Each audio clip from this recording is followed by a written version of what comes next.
Good afternoon બાળકો. આજે આપણે ધોરણ 4 અંગ્રેજી વિષયમાં સ્વાધ્યાયપોથીમાંથી લેટ્સ લર્ન જોઈશું.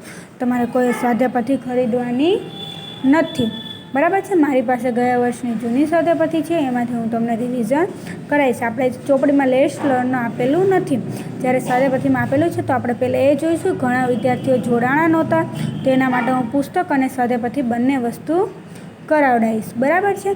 તો આપણે આજે સૌથી પહેલાં લેટ્સ લર્ન એટલે કે શું થાય, ચાલો શીખીએ. આપણે રિવિઝન કરીશું. અને એમાં પેલું લેટ્સ લર્નમાં છે ધ આલ્ફાબેટ્સ. આલ્ફાબેટ્સ એટલે થશે ABCD. તો તમે ત્રીજા ધોરણમાં મેં તમને લખાવ્યું હતું કે પહેલી ABCD અને બીજી ABCD કેવી રીતના લખવું. તો આપણે પહેલી ABCD હોય તો કેવી રીતના લખતા હતા, 3 લાઇનને અડીને. બીજી ABCD હતી એ કેવી રીતના, જે બ્લુ લાઇન હોય 2 એને જ અડીને લખતા હતા.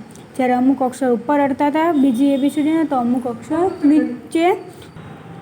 તો આપણે શું જોયું હતું, તો કેવી રીતના લખતા હતા. પછી આપણે લેટ્સ લર્નમાં સ્વાધ્યાયપોથીમાં ખાલી ABCD આપેલી છે, પણ આપણે પહેલી બીજી ABCD પછી 1 to 20 સુધી નંબર શીખ્યા હતા. હવે આપણે શું થઈ ગયા, મોટા થઈ ગયા.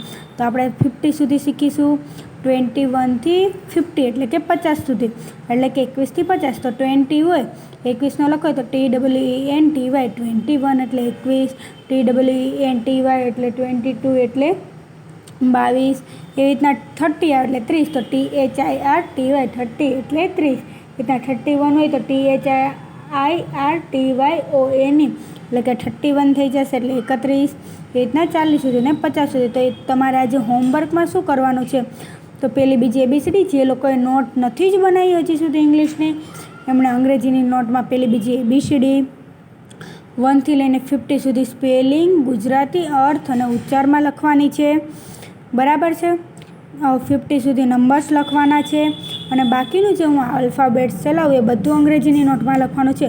અને જે લોકોએ અંગ્રેજીની નોટ બનાવી લીધી છે, જે લોકો પહેલેથી જ વિડીયો જોવે છે, એમને ઘરકામની નોટમાં બંને લખવાનું છે તો ખરા જ. તો ચલો જોઈએ. તો આલ્ફાબેટ્સ બધા વિદ્યાર્થીઓ અંગ્રેજીની 4 લાઇનની નોટ બનાવવાની તો રહેશે જ. તો ચલો પહેલું એ એટલે શું આવશે, એપલ, APPLE, એપલ એટલે સફરજન. એક વસ્તુ યાદ રાખવાની, તમે હંમેશા કોઈ પણ અંગ્રેજીમાં વાક્ય લખવાની શરૂઆત કરો એટલે પહેલો અક્ષર હંમેશા કેવો લખવાનો, કેપિટલ. અહીંયા કેમ સ્મોલ લખ્યું, તમે એમ કહેશો ટીચર તમે કેપિટલ કહો, પણ અહીંયા કેમ સ્મોલ, પણ અહીંયા બીજા અક્ષરના અનુસંધાનમાં આપેલું છે, જ્યારે પહેલા અક્ષર કેપિટલના અક્ષરમાં આપણને ચિત્ર આપેલું છે એના માટે. પણ અંગ્રેજીમાં કોઈ પણ વાક્યની શરૂઆત હંમેશને માટે કેપિટલ અક્ષરથી જ થાય છે. પહેલો અક્ષર હંમેશા કેવો હોવો જોઈએ, કેપિટલ. તો A for એપલ એટલે સફરજન, B for બોલ એટલે BALL, બોલ એટલે કે દડો, C for કેટ એટલે CAT, કેટ એટલે બિલાડી, D for ડોગ તો DOG, ડોગ એટલે કૂતરો, E for elephant ELEPHANT, elephant એટલે હાથી, F for fan FAN, fan એટલે પંખો. પછી છે G for goat GOAT, goat એટલે બકરી, H for હટ HAT, હટ એટલે ટોપી, I for ice cream ICECREAM, ice cream એટલે ice cream, J for jug JUG, jug એટલે જગ અથવા તો કુંજો, K for kite KITE, kite એટલે પતંગ, L for lion LION, lion એટલે સિંહ, M for monkey MONKEY, monkey એટલે વાંદરો, N for nest NEST, nest એટલે કે માળો, O for orange ORANGE, orange એટલે નારંગી, P for parrot PARROT, parrot એટલે પોપટ, Q for queen QUEEN, queen એટલે કે રાણી, R for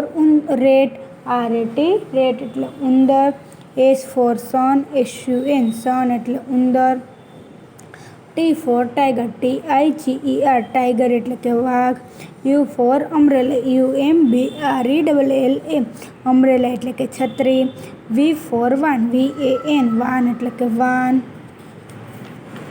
પછી એવી રીતના છે W for watch WATCH, watch એટલે ઘડિયાળ, X for Christmas tree XMASTREE, Christmas tree એટલે કે નાતાલ વૃક્ષ, ક્રિસમસ એટલે કે નાતાલ, ટ્રી એટલે કે વૃક્ષ. YACHT યાંચ એટલે કે વહાણ, ZIP ઝીપ એટલે કે ચેઇન, Z ફોર ઝીપ એટલે કે ચેઇન. પછી શું કીધું છે, કેપિટલ લેટર્સને તેના સ્મોલ લેટર સાથે જોડો. તો આપણે કેપિટલ લેટર કોને કહેવાય, તો કે પહેલી ABCDના અક્ષર હોય એને કેપિટલ અક્ષર કહેવાશે, જ્યારે બીજી ABCDના અક્ષર હોય એને શું કહેવાશે, સ્મોલ લેટર એટલે કે નાના અક્ષરો. કેપિટલ એટલે કે મોટા અક્ષર એટલે પહેલી ABCDના અક્ષર.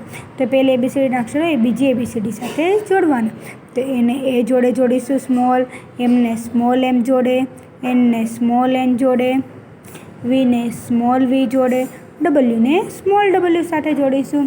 એવી રીતના બીજું જોડકનું છે, કેપિટલ બીને સ્મોલ બી, કેપિટલ ડીને સ્મોલ ડી, પીને સ્મોલ પી અને આરને સ્મોલ આર જોડે જોડીશું.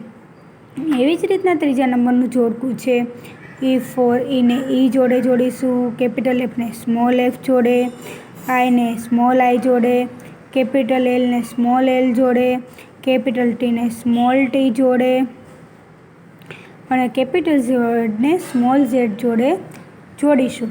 હવે પછી આપણને કીધું છે, ફરી ચોથું જોડકું આપેલું છે, તો કેપિટલ સીને સ્મોલ સી જોડે, કેપિટલ જીને સ્મોલ જી જોડે, કેપિટલ ઓને સ્મોલ ઓ જોડે, કેપિટલ ક્યુને સ્મોલ ક્યુ જોડે અને કેપિટલ યુને સ્મોલ યુ જોડે જોડીશું. એવી જ રીતના પાંચમા નંબરનું છે, કેપિટલ જેને સ્મોલ જે, કેપિટલ એસને સ્મોલ એસ, કેપિટલ કેને સ્મોલ કે, કેપિટલ એક્સને સ્મોલ એક્સ અને કેપિટલ વાયને સ્મોલ વાય જોડે જોડીશું. મતલબ શું તો પહેલી ABCDના અક્ષરને એના જેવા જ મૂળાક્ષર સાથે બીજી ABCDના મૂળાક્ષર સાથે જોડીશું. પછી છે કેપિટલ લેટર્સ. તો કેપિટલ લેટર્સ એટલે કે પહેલી ABCDના અક્ષરો જે તમારે અહીંયા લખવાના રહેશે. તમારા સ્વાધ્યાય પરથી નથી એટલે તમારે લખવાનું રહેશે નહીં, કારણ કે તમને મેં શું આજે લખવા આપ્યું, પહેલી બીજી ABCD લખવાની પહેલાં, પછી 1 થી 50 સુધીના નંબર્સ, પછી તમારે એ, પછી બાજુમાં એ, પછી લખવાનું એપલ, બી તો બાજુમાં બી કરીને પછી લખવાનું બોલ. ચિત્ર દોરવા નથી, હું અહીંયા સુધી ફોટા પાડીને મોકલીશ. જે તમારે અંગ્રેજીની 4 લાઇનની નોટમાં લખી લેવાનું છે. જેને અંગ્રેજીની 4 લાઇનની નોટમાં લખી લીધું હોય એ બધાએ ઘરકામની નોટમાં લખી લેવાનું છે. અને પછી આવે છે યુનિટ, જો એ કેપિટલ લેટર્સ પૂરા થઈ જશે પછી આવશે સ્મોલ લેટર્સ એટલે કે બીજી ABCDના અક્ષરો. તો એમાં પણ એથી ઝેડ સુધી આપેલું છે. તો એવી જ રીતના પહેલું યુનિટ આવે છે ગેટ અપ એન્ડ ડાન્સ. હું તમને આજે ખાલી એક્શન વર્ડ સમજાવું છું, એ તમે જોઈ લો. જે તમારે ધોરણ 3માં યુનિટ 11માં બીજા સત્રમાં આવતા હતા એક્શન વર્ડ્સ, એટલે કે તમે જે વિવિધ એક્શનો કરો છો તે. અત્યારે હું ખાલી એક્શન વર્ડ સમજાવીશ. આવતીકાલના પીરિયડમાં હું ચોપડીમાંથી પહેલાં ચલાવીશ, પછી હું સ્વાધ્યાય પરથી કરાવીશ. તો એક્શન વર્ડ્સમાં પહેલું છે get up and dance. GET એટલે ગેટ, અપ એટલે કે UP એટલે અપ, AND એન્ડ એટલે કે અને, DANCE ડાન્સ એટલે કે નાચો. ગેટ અપ એટલે કે ઉઠવું અને નાચો, ઉઠો અને નાચો.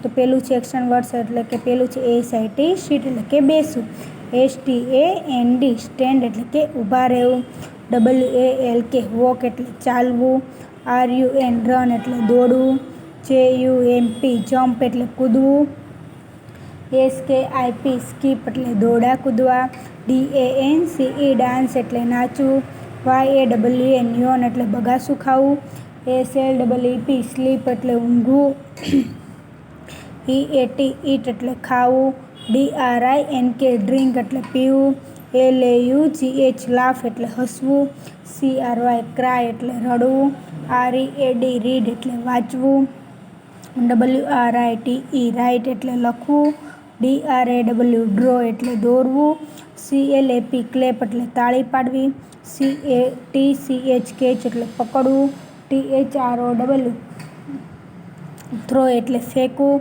KICK કિક એટલે લાત મારવી, PUSH પુશ એટલે ધક્કો મારવો, PULL પુલ એટલે ખેંચવું, OPEN ઓપન એટલે ખોલવું, CLOAC ક્લોઝ એટલે બંધ કરવું. તો આ શું એક્શન વર્ડ્સ એટલે કે જે તમે અલગ અલગ ક્રિયા કરતા હોય, વાંચવાની ક્રિયા કરો તો એને ઇંગ્લિશમાં શું કહેવાય? રીડ.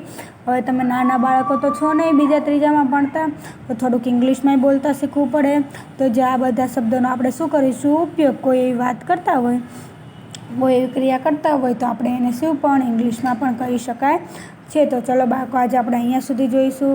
આવતા પીરિયડમાં આપણે આગળ જોઈશું. તો મેં તમને જેટલા ફોટા પાડીને મોકલું એ જેને ઇંગ્લિશની નોટમાં ના લખ્યું એ અંગ્રેજીની નોટમાં લખશે, બાકી ઘરકામની નોટમાં લખીને મોઢે કરશે. ચલો, થેન્ક યુ.